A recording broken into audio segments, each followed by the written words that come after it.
we are a tea drinking nation. Yeah.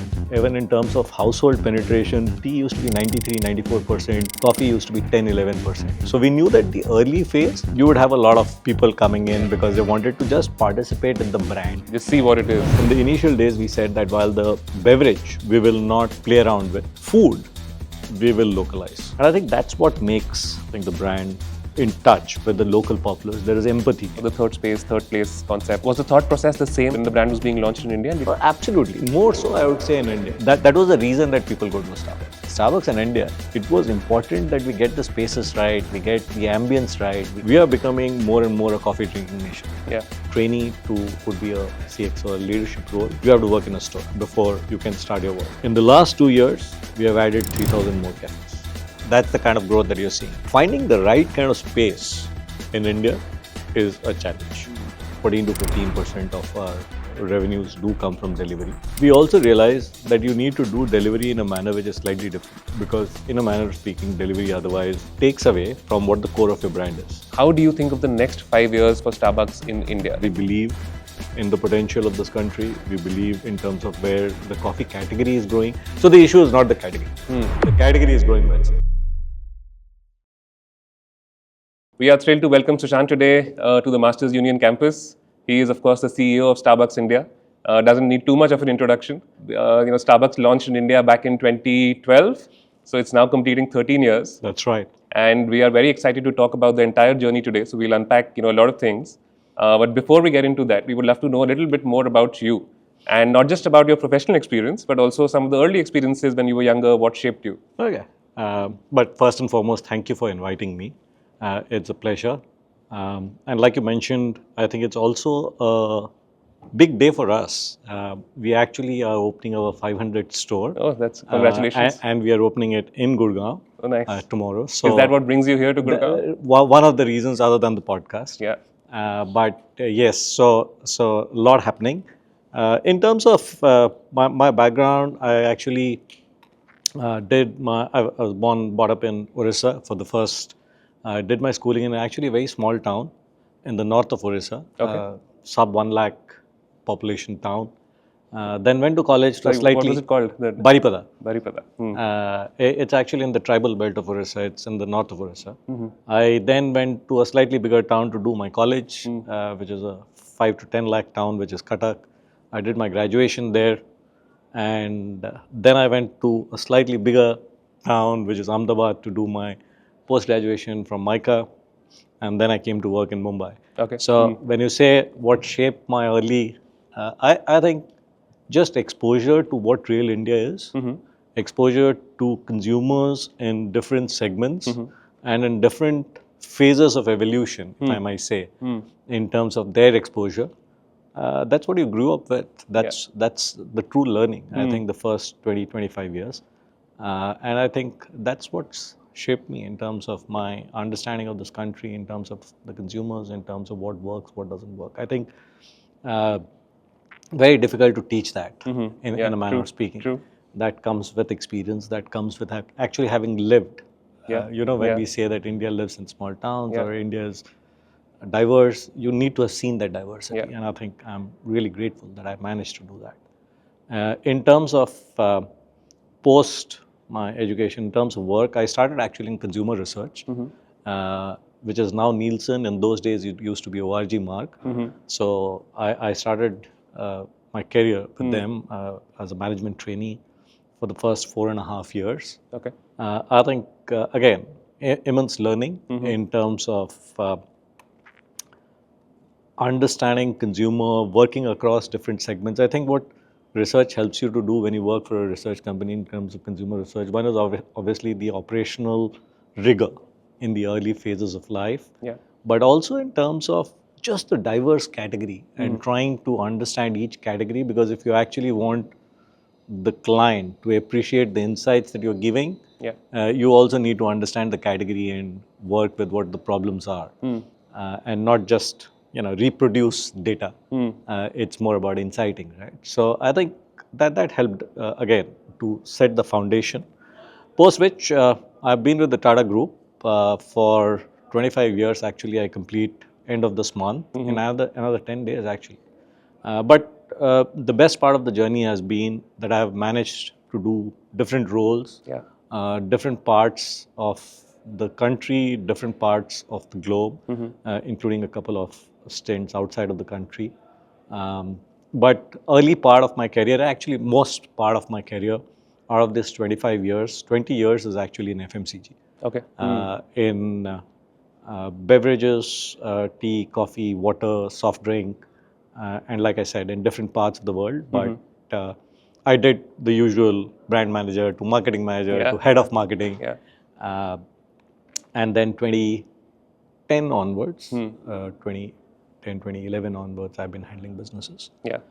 Been with Starbucks now for the last 4 years. Okay. But I also happened to do a stint when we were setting up Starbucks.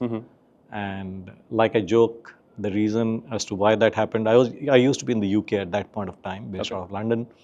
When the discussion in terms of doing a JV started, and I think given the time difference between Mumbai and Seattle, people thought it's better for someone in London, which is in the middle of the time zone, to Yeah. handle it. So that's how it started. So I worked very closely at that point in terms of putting the business plan together, in terms of thinking through pricing, product category, how we will make Starbucks show up in India. Yeah. Yeah. Interesting phase, because that was my first exposure to retail, Yeah. and also my first exposure to a large brand in terms of which has a presence across whatever number of countries and shows up very consistently. So it was a superb insight in terms of how you maintain, what are the processes, what are the systems, how do you ensure that you show up the same way? Because previous to that, I had always worked with brands which in most cases I had actually helped to grow. So if you look at Tata Tea, when I started, Tata Tea used to be a 300 crore brand with a single variant.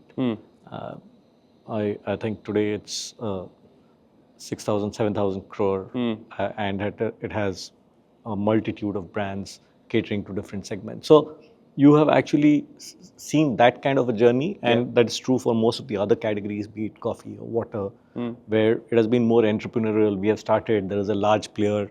It used to be Unilever when I first started as a marketing manager. They used to have a market share of 30%. We were 3. The whole idea was, how do you overtake them, which we did in 2007, 2008, I remember, in terms of volume and value share. But when you then move to this side, you are the leader. You are a brand which everyone is aware of, even if they have not participated.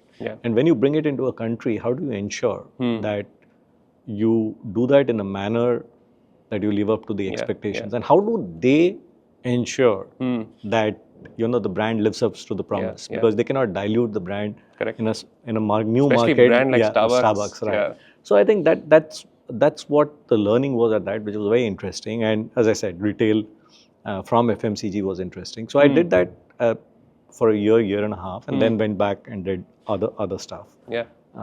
So when this opportunity came up in 2021, 22, I thought, why not? It is not many times that you get to come back and head a place which, in a manner of speaking, you have started, to see the kind of growth that had happened. So yeah. Yeah. No, and I find and we'll talk a lot about everything that you just mentioned, right from the Starbucks launch in India. But you mentioned about the launch period, and I think let's change gears and let's sort of go into that 2012, right? What was the thought process at back then during those years? Why did you and the team think that was the best time to launch in India for a global brand like Starbucks? I think Starbucks had been wanting to launch in India. Okay. I think post liberalization, by which time there was a lot of talk about India growing. There was a lot of talk. A lot of brands had come into the country, including a lot of the US brands. Yeah. Mainly in retail, in FMCG. So I think Starbucks did realize that there is a potential market, and I think they had been in China for a longish period of time. They had been there in Southeast Asia. Most of those countries, they've been there now for 25 years. Okay. If I look at Thailand, Indonesia, Korea, China, Japan, which was actually the first market, international market, outside of the US. So they had a strong presence in Asia for a longish period of time and done well. So given our economic growth and I think the demographic dividend because of the youth, they were looking to come to India. And I think they were looking to form a JV or at least come in as a partnership because they did realize that the Indian market comes with its own challenges Yeah. and understanding both the consumer, the licensing, the legal, the property market. So they were looking for the right kind of partner. And I remember when I was doing my induction, and so the part of when I started working with the team, one of the first things that they told me is that before you start working, even in terms of the business plan and the JV, you actually need to work in our store. You need to actually do the barista training and understand what Starbucks does, Yeah. and understand actually how that barista partner works and how the store operates before you even start talking. Yeah. So I did that. I did actually my barista training in Seattle, worked in a store, and there are no special treatment given. You actually work, and we still do that. And how long did you do that for? At that point of time, I did it for 3 weeks. Okay. We continue to do that. Anyone who joins us, irrespective of which level, from the trainee to could be a CX or a leadership role, you have to work in a store before you can start your work. And I think that in some ways also talks about the culture and a clear understanding as to why the brand does what it does. Yeah. So I did that, and when I was in Seattle, I remember I had a meeting with Howard where he was trying to tell me about his vision and I asked him as to why did you choose the Tatas and how did this happen? He said, most people when you start talking about doing a JV, they will tell you about the business, they will tell you about the size, scale. But what the Tatas did was they took me to the kind of work that they do with the farmer community in terms of the community, in terms of specially abled kids. They run something called a swasta. Okay. So he said, I immediately understood that the cultural values that the two of us share is very similar. And that is what made me decide to go with the Tatas. Yeah. So I think that's how the JV happened actually. It was not so much in terms of Numbers and what we will do and how we will do. I think once they were aligned that, as partners, they had shared values. I think the rest, they were like, we can work it out. Yeah. And that's how it happened. That's how we started. In terms of 2012, when we were setting it up, we knew that the early day, and we all know this, right? That we are a tea drinking nation. Yeah. And in those days, and my figures might be a little off, but even in terms of household penetration, tea used to be 93, 94%, and coffee used to be 10, 11%. Yeah. Right? And this includes the numbers of South. If you take out the South numbers in the rest of the country, it would be maybe 98, 0.2, 0.3 in terms of coffee penetration. Basically, you drank coffee during winter or during weddings. They used to have that I remember machine those machines, which those used to frothy coffees. That used to be really tasty. They're very nice, and they used to sprinkle a little bit of chocolate on top, which Yeah. used to be one of the best things of going to a wedding in winter, right? Yeah. So that was your exposure to coffee. True. And what you call espresso coffee in a sense, right? And or it was the instant coffee. That's and usually people had it in winter or on occasions. Yeah. So that was where we were, but we also realized that post liberalization 91 with people traveling, going out, there was a latent demand that we knew. So we knew that the early phase you would have a lot of people coming in because they wanted to just participate in the brand. Yes, just see what it is. What it is. And you have heard so much, it is part of popular culture, you have read so much. So you knew that the first 5, 10, 15 stores would work. And the expectations would be that this is what I had experienced when I was in New York, or this is what I had experienced when I was in London. Are you giving the same experience? Correct. And that is what you needed to ensure. That the quality, the ambience, the product range replicates or comes across everything is as per global standards, and they're not disappointed. They don't think that. So that was the primary thought in terms of what we wanted to do at the launch, and that's how it started. And you mentioned that there was also a period when a lot of the other global brands were coming into India, were trying to sort of capture the market share here, and a lot of them also localized. While they bought their global experiences here, they also localized a lot of things, Right. their menu, their offerings. Yeah. How did you ever think about that? So we were quite clear. There were a few things that we realized, and it has also evolved over a period of time. But when we first launched, we said two things. One, in India, with any beverage, even with chai, when you have in the morning, you always accompany it with food. Yes. Right? Yeah. You will have a biscuit, or Yeah. and if someone comes to your house and you offer them chai or There's always any something with beverage, it. you will give them a snack, right? Yeah. You will never give them some namkeen you will give, or something Yeah. you will. So we as Indians never just drink True. a beverage. So food is important, the food attach. And we said that in the initial days, we said that while the beverage we will not play around with. We want to give whatever is the international range of beverages in terms of be the hot, the cold, the blended, the espressos. Food, we will localize. And there also we said that we will not localize it like completely. Obviously, you are not. It needs to be local, but we will do it in a Starbucks manner, and I'll dwell upon that in a bit. But we also, I remember, said that we will do a range. So 60 to 70% we will do what people would expect in any Starbucks store. Okay.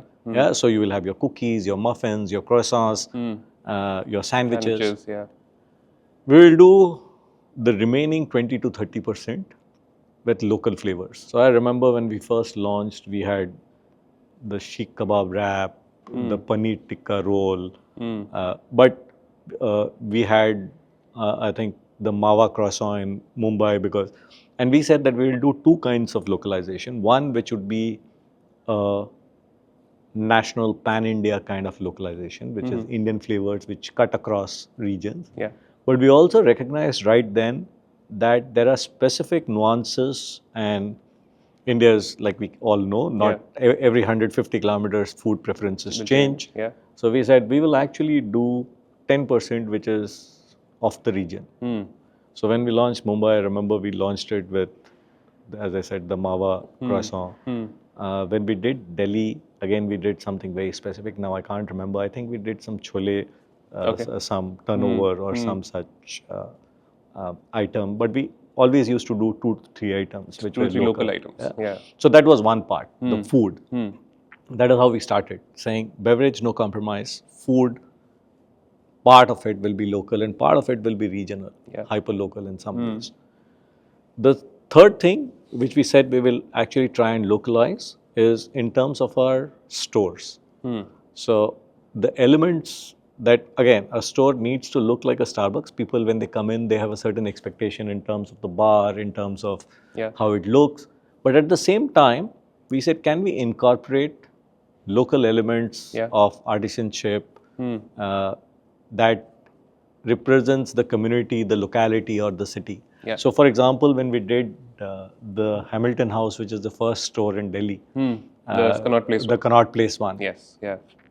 that used to actually, that still does, has artwork and design with rope work done, if you see the ceiling and the sides. That is actually something which is very traditional and is dying art in UP. And we said we worked with those craftsmen to actually replicate that and bring in that feeling of Indianness, that feeling. And that is something that we have always maintained and carried through. Okay. So those are elements of localization that we did. Yeah. Over the years, I think we have extended this, and I think that in some ways is the reason as to why today we have managed to have this, from that one store, today we have 500 stores, and we are today in 80 cities.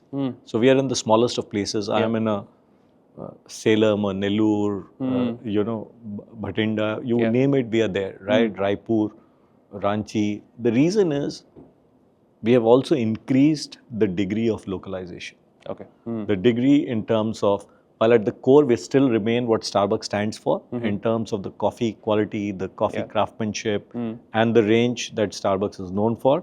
But along with that, we actually, even in the beverages now, have flavors from different regions. So, for example, we have the black palm jaggery latte.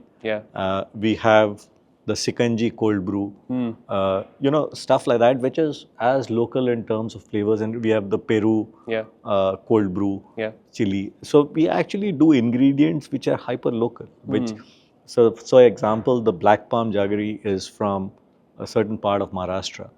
We do the Malabar coconut latte, milk latte, which is again from the south. So the Sikanji obviously is from the north. So we have now extended it to including the beverages, but we will still do it in the form that Starbucks. So I'll still do my 24-hour steeped cold brew, which I will add flavors which are Indian, which are regional, more local, which are more local. And I think that's what makes I think the brand more in touch with the local populace. There is empathy. You need to create that empathy, right? Otherwise, you will post the initial phase of wanting to participate post in the aspirational phase. But after that, the growth will only happen if you actually make a heart, and consumers' mind, consumers' heart. So, I think that especially we as Indians are so attached to our local flavors, our local absolutely this thing. Food and beverage is hyper local, and if you do not understand and adopt to that, I think it's very difficult. We are aspirational. So you need to ensure that the ingredients, the form, for example, the coffee that we use, we are very clear that it has to be the best in the world. There's no compromise, even if I pay, and I do know that I pay significantly more than competition, even the new specialty coffee houses.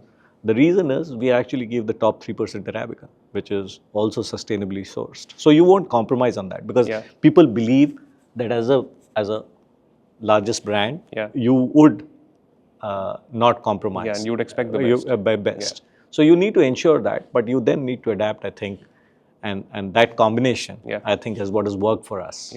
You spoke a bit about the in-store experience, not just the F&B bit, but from a design angle, we spoke a bit about it.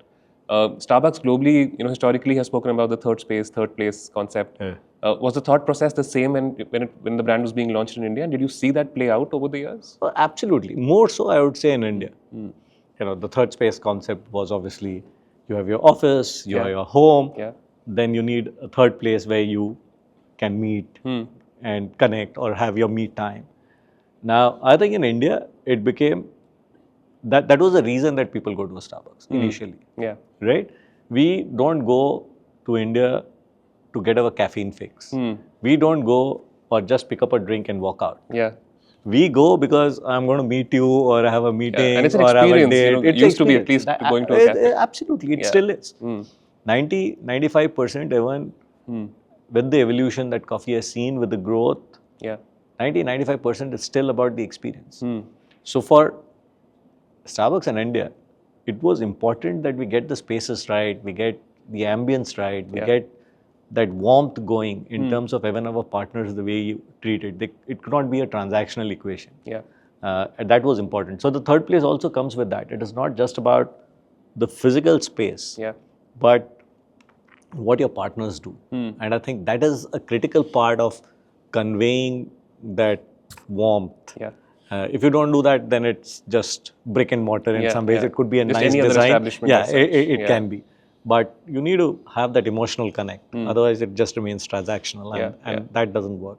So I think that, so to my mind, that's actually the core of what the brand still stands for. And that's your differentiator. Your differentiator is great coffee, the best coffee, crafted, consistent, but also given in an ambience which is, that warmth and comforting. Right.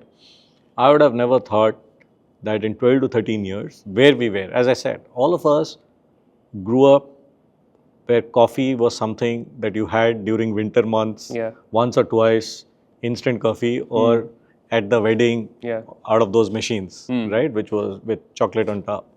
To actually say that I will be in 80 towns where people are drinking Americano or cold brews and actually liking them and growing is, I think, where it is. So you are now moving towards, and I think we are in some ways at a point of inflection where we are becoming more and more a coffee drinking nation. Yeah.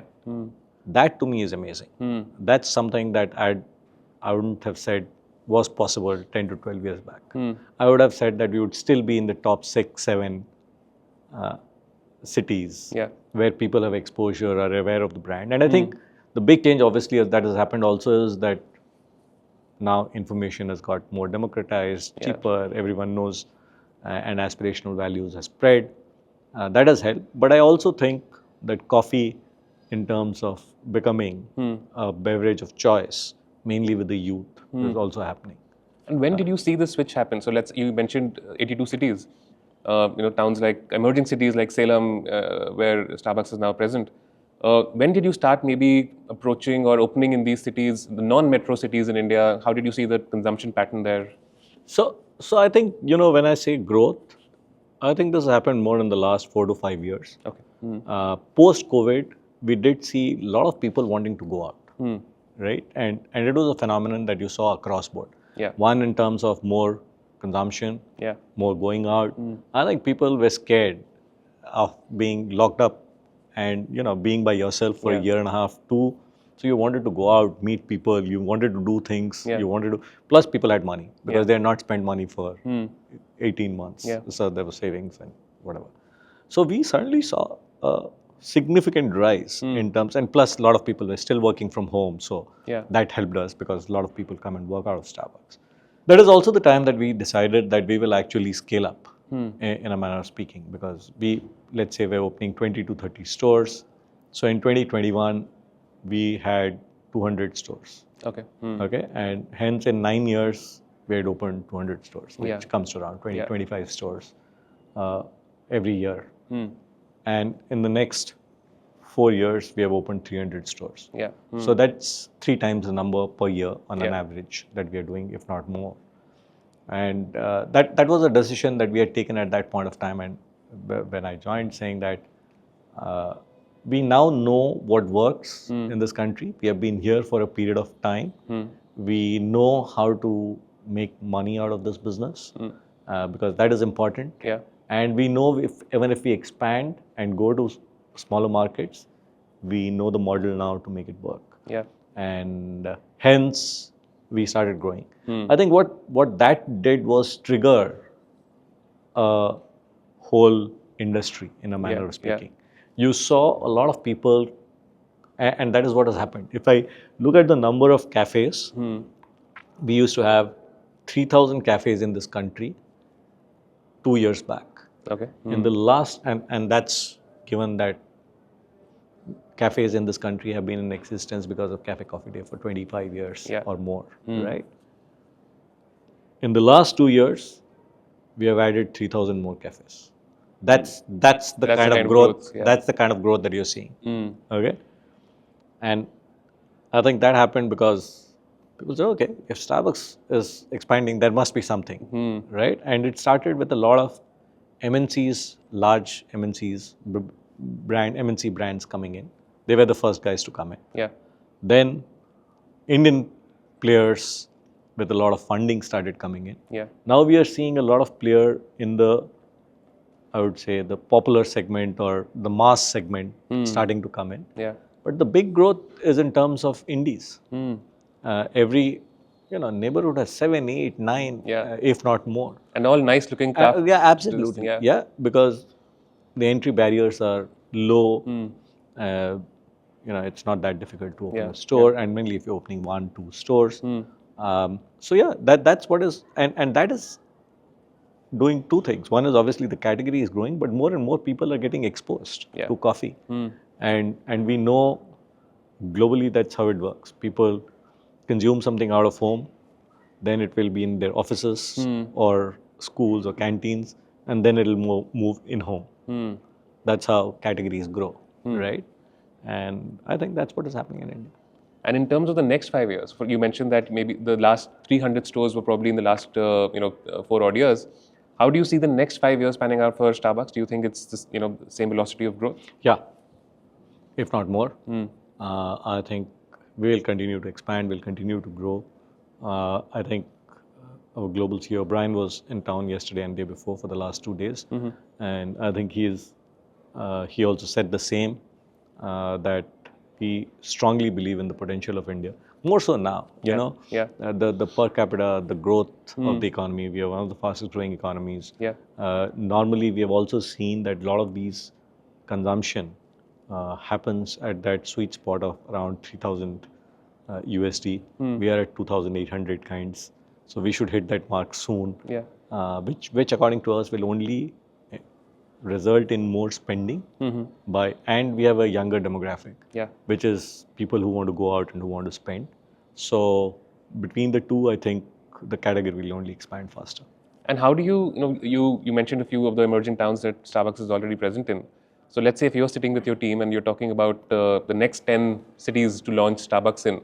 So what's the thought process there? How does the team approach that? So there are three things. We use a lot of data and analytics to actually, even for a site, to look at multiple factors to see if we will make enough transactions, enough money and profitability, which would be in terms of their spending, going out, and then saying, okay, what would be the kind of conversions? So we would do that for all pin codes.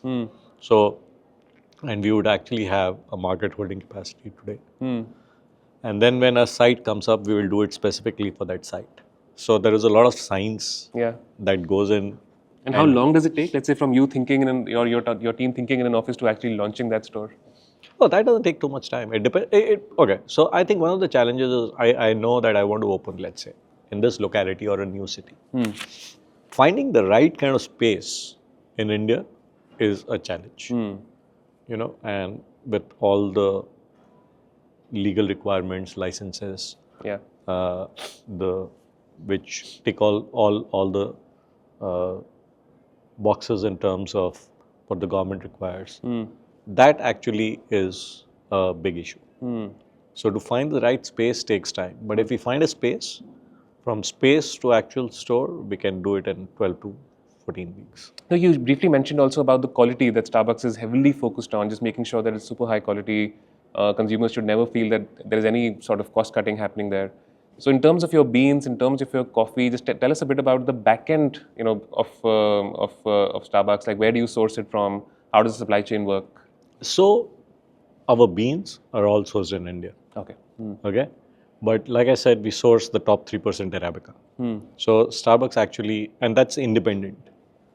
There is a global team which checks out, ensures that every single bean that is bought is tasted 15 times before it reaches our store.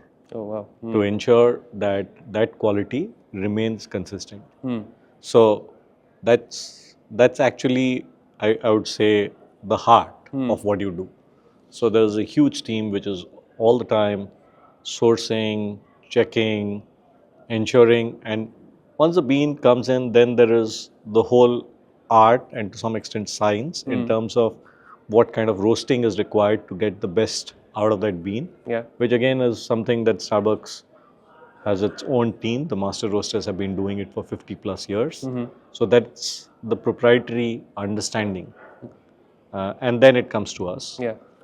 Then is about the craftsmanship in terms of converting that into that drink, which is where again, in terms of consistency and the training of the partner comes in. And what ingredients you use, be it the kind of milk, be it the kind of water, so each and every store, and I keep asking, do we actually need to spend so much in terms of the RO, the heating and the filtration?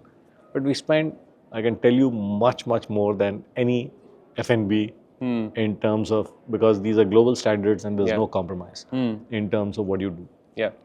To ensure that the water across all stores is the same. Constant.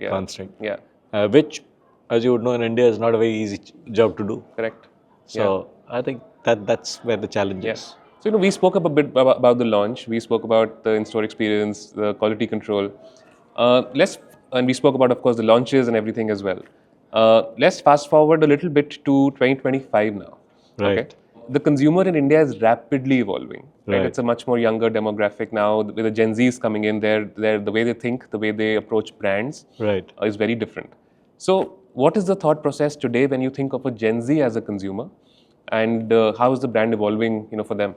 So I think three aspects. One is obviously in terms of you need to evolve your beverage, and that happens now with Gen Z. It will happen with the alphas. Yeah. It happened earlier in terms of what the consumers want.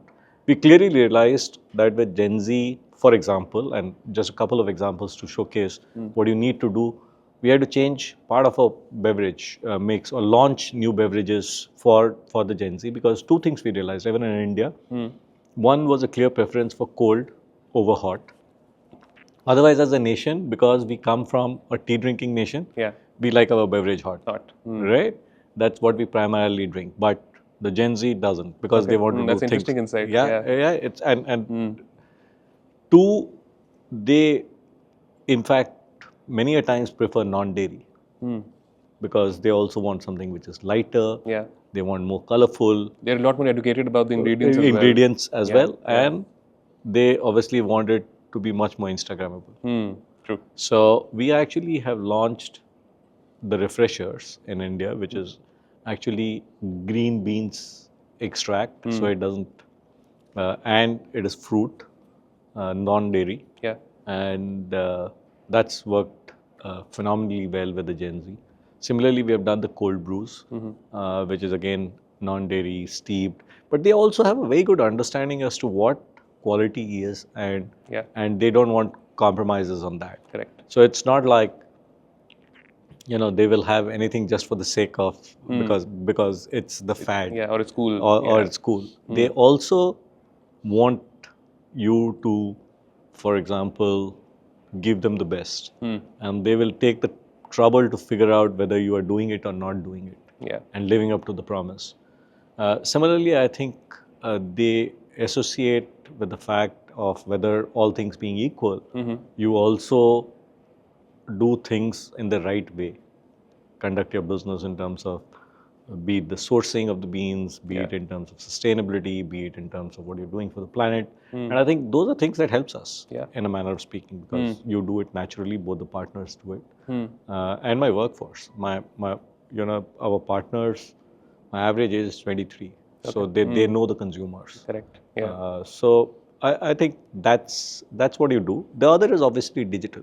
Yeah. I was just going to ask you about that. yeah. How are you seeing consumption patterns now over Yeah, digital? so that's happened, and that's escalated with COVID a lot more, and with the Gen Z coming in. Yeah. So in fact, you mentioned the third place. We keep saying that digital is now the fourth place. Yeah. Because beyond your physical space, your presence in the digital world and how you come across to them becomes because that is where they engage. So yes, that's the other thing that we do for the evolving consumer. And in terms of consumption, what have you now seen with with delivery and with QCOM, everything? So delivery has increased. Delivery is now an important part of business. Okay. It's 14 to 15% of our revenues do come from delivery. But we also realize that you need to do delivery in a manner which is slightly different. Because in a manner of speaking, delivery otherwise takes away from what the core of your brand is, which is about connection, which is about warmth, which Experience, is about the yeah. experience. True. Because you are in a sense commoditizing Yes. otherwise. So we wanted to do it in a manner that we could still show up differently. And when we actually did delivery first, we worked a lot with the delivery partners to ensure how it reached the consumer in terms of packaging, in terms of the training of the partners. Yeah. Simple things. For example, I'll tell you, normally when you look at the bag that the delivery partners carried, now they have boxes into which they put. Yeah. Earlier, they used to have those handles, and Right. many of them will hang On their bars. on the Yeah. bars, Yeah. right, when they're riding. Now, if you have a liquid inside and you put it on the bar, you can well understand Yes.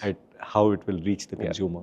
Or, for example, we actually did a lot of check in terms of what is the maximum time that one should take, because many times the integrity of the drinks will Go away. Yeah. right? Because of the foam or Yeah. dilution, or so we actually did checks, and then we said, okay, we want riders at this frequency and only for this distance. Otherwise, we will not do delivery. We took out the handles from the bag so that the driver cannot, even when Hang he's it. in a hurry, hang it. Yeah. He has to put it in the carrier behind. So those were some of the things that you tried to do. Yeah. Even now, when we send it out, also we will write your name if we know it, and a Yeah. message, rather than just send it out, so that to the extent possible, you keep that experience and connection going. And I think those small things help. It adds up over Yeah. a period of time. So you mentioned that 3,000 odd stores, the new stores that have opened in India in the last 2 years.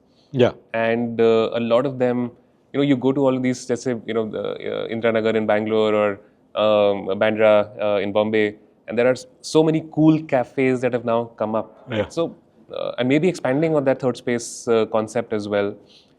How do you think of these new age Indian coffee brands as such? As do you think of them as competition? Do you think of them as in a way that they're expanding market, so it's good? How do you view them? We think it's good. As I said, the category is at 24-25%. The challenge or the role for the category or for players is not about gaining share from each other. Yeah, we are not a mature category where growth will happen because of brand share gains. And you're not fighting for the same share, right? Yeah, It is not like you already have a mature category. Right. So, for example, if I was in FMCG, let's say in tea, the category growth, because it's so penetrated, category growth is only 2.5%, which is by population. Yeah. Right? But here, category growth is 30% or 25%. So, there's no challenge from each other. Yeah. Each one of us, if we can contribute to the creation of demand and getting new consumers into the category, I think that helps in the long term. And as long as we do what we are good at consistently, we are pretty confident that we will do well. You started this podcast by saying that you've spent nearly 25 years now at the Tata Group. That's right. And we've all grown up reading about, or this thing about the Tata Group, the leadership, how it works there. Some of the your experiences that you even apply today, like how has it been to work in the group for 25 years, working with the leaders in the Tata Group, and some of those learnings that you apply to your day-to-day here at Starbucks? I think two things that, and I think anyone that you speak to in the group or even outside, people say, what do you think of, what comes to your mind when you say the Tata Group? People will say trustworthy or ethical. Yeah. And those are not just, again, as I said, even with Starbucks or with Tatas, these words are not something that someone in marketing has created as a buzzword. Yeah. This has evolved over a period of time, and that has happened because of how leaders have exhibited it. That's the only way to create a culture where everyone believes in that, right? That there is no other way to do business but to do it in an ethical manner. Yeah. Okay? And I think so that's the first learning, that what is more important is, the second thing, it's all about people.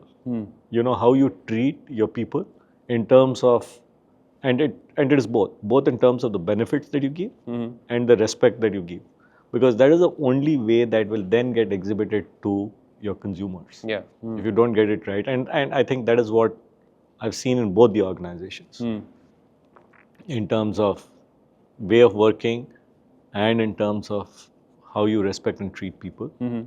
And I think that is consistent, and that is something that you learn along the way and imbibe and ensure that you also do. And talk to us a bit about your leadership style, like as in, and probably maybe one of the things that is most underrated about your role, or something that the outsiders will do not really understand. How is being this? What is the being CEO of Starbucks in India? What is your role? How do you approach that? I don't think there is anything that people outside won't appreciate. I think sometimes we actually take ourselves too seriously.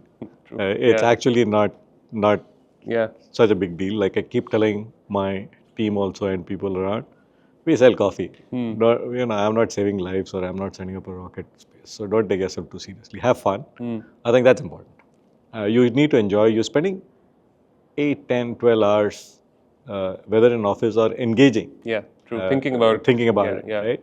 So it's important that you enjoy it and you have fun and you feel respected. I think that's what I need to ensure as a leader. That's what the atmosphere is. That's what the workplace is all about. Yeah. As long as you do that and there is a clear common goal that all of you share, Yeah. I think the rest Yeah. takes care of itself in a manner of speaking. Yeah. So yeah, keep it simple is something I very strongly believe. Don't overthink it. Don't overcomplicate it. Yeah. Yeah. I think that's important. And when you again, when you're working with your team, the Indian team, the global team, how do you think of the next 5 years for Starbucks in India? Like, are there any store level targets that you have, or any revenue numbers that you're looking at? Like, what are the next 5 years looking for Starbucks?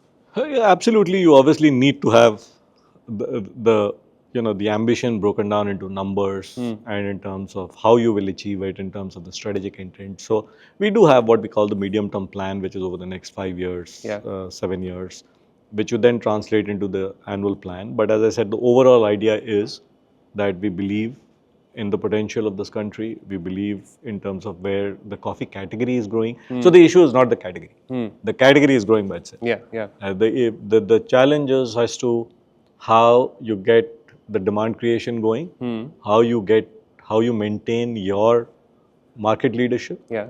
and you keep evolving as the consumers evolve. And do you think the strategy is a mix of, let's say, expanding into newer cities in India and just going deeper into the metro cities as well? Absolutely. Both.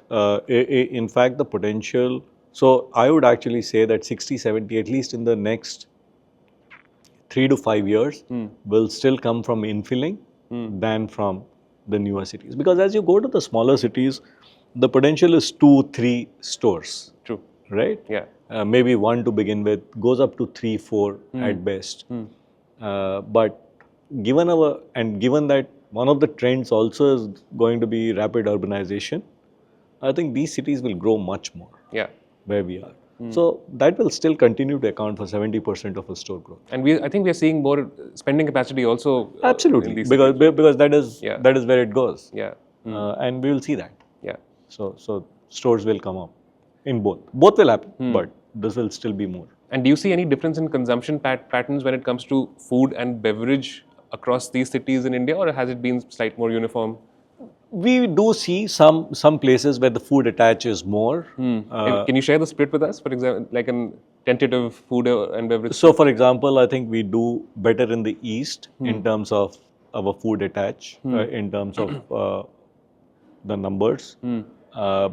Overall, people, as compared to the global average, the food attach in India is higher. But that we all know. We never have a drink by ourselves. Yeah. But there again, and in food we have evolved. We have learned a lot. For example, 4 or 5 years back, when we were starting to expand and going to the smaller towns, we were like, what else can we do in food? And when we went and spoke to the consumers, there were 4 or 5 things that the consumers told us. For example, one of the things the consumers told us when it came to the food was that Starbucks food is very big. Yeah. And mainly if I'm going in between meals, to have that big sandwich, or it's filling. It's very, very filling, and it's very difficult for me. Yeah. So that was one. Second, they said, and mainly the youngsters, we like to share food. We go to a place, we'll order 2 dishes, and split that between 3, 4 people. Yeah. They said you don't have anything which is shareable. Good insight. Yeah. Even in terms of drinks, for example, they told us that when we go out in a group, let's say from office, there are 4 or 5 of us will say, "Chalo yaar, coffee peene jate hain." Someone will say, "Yaar, main coffee nahi pita." Then we will not go to a Starbucks. We'll go to a place where there is also tea or So we actually launched masala chai and filter coffee. So our idea was not that we will become a masala chai company or a filter coffee. Yeah. But you need to take care of these nuances in India because you're still evolving, right? You will have. Similarly, we heard a lot of people in the smaller towns, they actually, because there the aspirational value of Starbucks is much more, they come to celebrate occasions like birthdays, and 3 generations come, like grandparents, the family and the kids. And so again, some of the older generation does not drink coffee. So you needed to, so we launched those. Similarly, we asked a lot of people. We saw the husband or the wife come to the stores on weekdays, but we never saw them come on weekends. And when we asked them as to why you don't come, in India, you don't serve tea and coffee to kids. It's like a adult drink, right? It's a rite of Yeah. passage. You need to be of a certain age. Correct. So they said, we have kids. What will they have in Starbucks? They want to, because of the brand and aspiration value, but I can't allow them to have tea and coffee. Yeah. So we launched milkshakes. We now have shareables in terms of food items. We have bite-sized items. So those are some of the changes that you do in terms of taking care of this evolving consumer even in terms of taking care of the new consumers. Yeah. For example, seating. Like I said, because you have 3 generations coming in, they said we want more sofa kind of seating or more comfortable seating. But there's the other guys who come and work out of Starbucks. They want more economical with a lot of connections. How do you think of that though? Because there are people who are just sitting the entire day. We are good. You're good In with that? fact, we very clear instruction. We never ask anyone, even if you've not ordered, you're welcome. That's Yeah. fine. Lot of people tell me as to you're losing revenue or it's fine. That if we say that we are about the third place, we are about connection, we are about the warmth, then I think that's part of it. Yeah. You need to live with it. Yeah. And you mentioned a lot of these interesting consumer insights and how the brand evolved. So how do you do that even today? With 500 stores, how are you collecting customer feedback? I think the best way to collect customer feedback is to go to the store. Correct. And work out of the store. So as a rule, 3 days in a week, including myself, we work out of stores. If the whole world goes and works out of a store, there's no reason as to why we should be sitting in our office. Yeah. So that's the best way. We obviously have the Your own formal mechanisms data collection process, but I think just going and sitting and working and observing and speaking to consumers on a daily basis, nothing better in terms of Than just being there. Yeah. Yeah, So as I said, I do that. Yeah. 3 days a week. Now, my last question to you today is that imagine that there's a 25-year-old, because we're sitting in a college, so imagine there's a 25-year-old, watching us speak, and they want to start a coffee brand. What advice would you give them before they start their entrepreneurial journey? So I would say, if you want to be successful, and not just about coffee, you should be passionate. You should understand what being the best coffee shop means, and then find the cheapest way to deliver that. Yeah. As long as you do that, you will make money, and you will ensure that the consumer likes you. So I think passion and finding the back end. Many a times there is a mismatch between the two. Either we compromise in terms of the front end product, Yeah.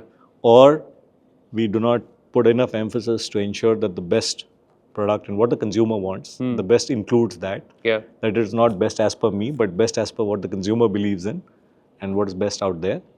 How do I make a business out of it? Right? And hence optimize. And it is not about cutting costs, but optimizing. Yeah. As long as you do that, I think you would be good. Yeah. And I think that's true for all businesses. So the category, it's category agnostic. Yeah. But that's my belief. Yeah, no, and because I'm asking this question because we do have a couple of students who are launching their own coffee brands here on campus. That's good. So, no, thank you so much, Sushant. Not at all. My pleasure. We loved having you here, and I loved hearing about your journey from Orissa to here today, launching the 500 store now, Starbucks store, and all the insights that you mentioned about consumers, about launching in the emerging cities. I think they're all super valuable. So, thank you for sharing all the knowledge. Thank you for inviting me. It was a pleasure talking to you. Likewise.